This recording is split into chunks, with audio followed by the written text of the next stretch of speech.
Good evening. I am going to do a discussion on the Nuremberg Code.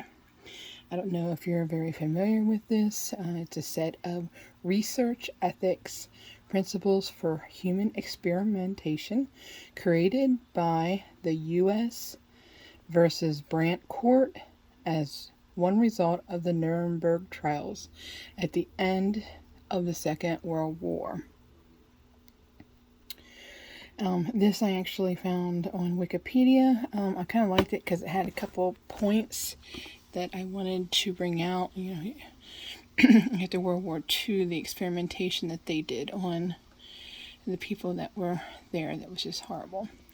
So there's 10 points that are here for the Nuremberg Code that I want to bring up. The 10 points of the code were given in the section of the judge's verdict entitled Permissible Medical Experiments. Okay? The voluntary consent of the human subject is absolutely essential. This means that the person involved should have legal capacity to give consent, should be so situated as to be able to exercise free power of choice without the intervention of any element of force, fraud, deceit, duress, overreaching,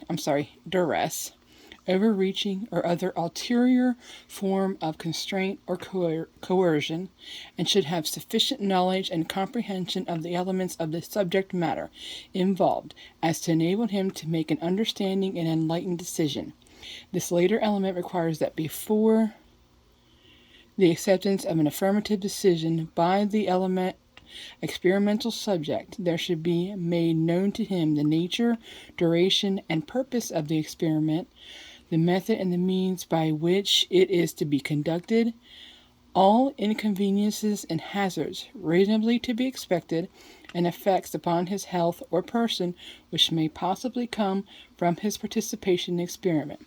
The duty and responsibility for asserting the quality of the consent rest upon each individual who initiates, directs, or engages in the experiment. It is a personal duty and responsibility which may not be delegated to another with impunity. 2. The experiment should be such as to yield fruitful results for the good of society, unprocurable by other methods or by means of study, and not random and unnecessary in nature.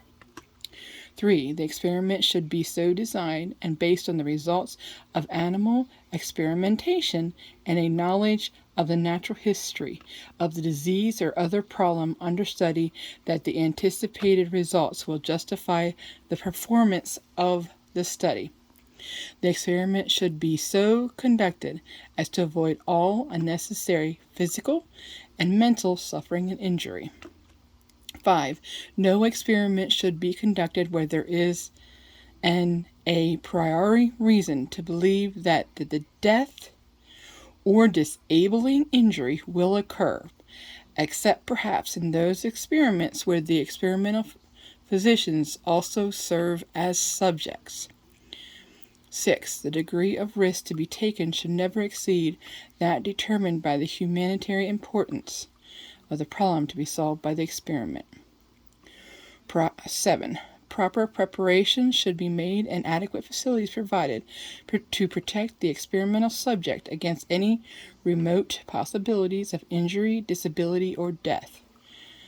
8. The experiment should be conducted only by scientifically qualified persons. The highest degree of skill and care should be required through all stages of the experiment of those who conduct or engage in the experiment. 9. During the course of experimentation, the human subject should be at liberty to bring the experiment to an end if he has reached the physical or mental state where continuation of the experiment seems to him to be impossible. 10. During the course of the experimentation, the scientist in charge must be prepared to terminate the experiment at any stage if he has probable cause to believe, in the exercise of the good faith, superior skill, and careful judgment required of him, that a continuation of the experiment is likely to result in injury, disability, or death to the experiment subject. So my question is, one, does it feel like the person's qualified that's giving this, what do you want to call it, lollipop to people? Is this person qualified? I mean, there's pharmacists, but also it says to have an area where they're monitored to make sure that there's anything. I don't know, 15 minutes doesn't seem to be much on that one. When they know that there's the possibility of death or injury or disability, that it is supposed to be stopped. Do you feel that that is happening? Do you feel that you are getting informed consent and being made aware exactly what are the issues that are arising? Do you feel it's effectively being reported after the study was done on the VAERS, VAERS.com? I believe that was in the 1990s, seeing a very small percentage of reporting in a self-reporting system.